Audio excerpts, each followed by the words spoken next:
I was still pale from the hospital lights when I walked into the living room. Mom leaned back on the couch, arms folded, lips curved into something that wasn't quite a smile. "Thanks to your ring," she said, voice dripping with pride, "your brother finally got what he deserved."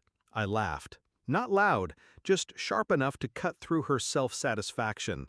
Her eyes narrowed. "What's so funny?" That was the moment her grin began to slip. The ring wasn't just jewelry, it was a promise. The only thing I had left after my fiancé died in that car accident 2 years ago. It wasn't about the $18,000, it was about the nights we planned a future, the weight of his hand covering mine, the way he whispered that he'd chosen forever. I wore it every day. Even in the hospital bed, it sat in its velvet box on the nightstand, safe. At least, I thought it was. My parents never cared much for sentiment. My brother was their golden boy. Everything bent to his whims. If he wanted something, the world rearranged itself to make it happen. I thought I was used to it, until I came home to find the box empty. The signs had been there. The nurse who told me my mother had been organizing my belongings while I slept. The way my father avoided my eyes when I asked about the safe deposit box. My brother's smug smirk when he posted pictures from his extravagant dream party. A rooftop banquet, designer suit, champagne towers glittering under the lights. I knew exactly where the money had come from before anyone said a word. And when my mother finally admitted it, no, bragged about it didn't sting the way they expected. It lit something colder. I didn't rage. I didn't scream. I planned. The truth they never understood was that my fiancé had been careful, meticulous. He knew my family. He knew how quickly sentiment could be turned into profit. So when he bought the ring, he bought two. The diamond they sold was glass, an identical copy he'd had made as a safeguard. The real one stayed locked away in a safety deposit box only I could access. So when my parents thought they were pawning off my future, they were really just peddling a stone worth a few $100s, and I let them. But a simple switch wasn't enough. Revenge had to be thorough, deliberate. Step 1, I made copies of the pawn receipt my father left lying on his desk. Careless, arrogant. It listed the sale price. Pitiful.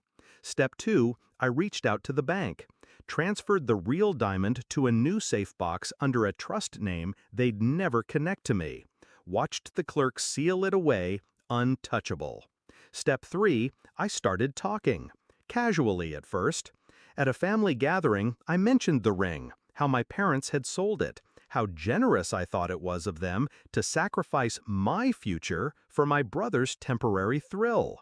The whispers spread faster than fire. Aunts, uncles, cousins, they all looked at my parents differently after that. Not with admiration, but disgust. The confrontation came a week later. Mom stormed into my room, face red, voice sharp. "Why would you tell them? Do you have any idea how humiliated we are?"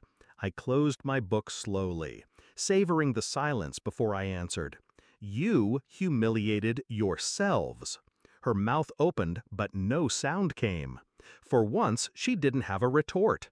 Then my brother barged in, demanding his share of what was left of the ring money. Apparently, the pawn shop hadn't given as much as he'd expected, and now his credit cards were screaming. I turned to him, calm, steady. "You really think there was anything left to take?" His brow furrowed, confusion battling arrogance. That's when I told them. About the replica. About how they sold glass while the real diamond stayed locked away untouched. About how their triumph had been nothing more than a cheap con of their own making.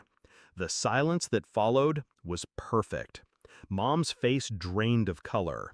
My father sat down heavily, like the weight of his own foolishness had finally crushed him. My brother cursed, his fists clenching, then unclenching when he realized there was nothing he could do. "You're lying," Mom whispered, but even she didn't believe it. I stood, walked past them, and opened the front door. out. They hesitated, but something in my voice left no room for defiance. They left, their empire of manipulation crumbling behind them. Now, weeks later, the house is quiet, peaceful. The ring rests in its velvet box, safe, glowing softly in the lamplight. Not just a reminder of love lost, but of the strength I found in its shadow. Do I regret it? No. They stole, they betrayed, they revealed exactly what I'd always suspected, that their love was conditional, transactional, hollow. But I didn't just survive their betrayal, I turned it into their downfall. The brother who always got everything now drowns in debt. The parents who worshipped him now endure whispers, pity, shame. Their golden boy is tarnished. They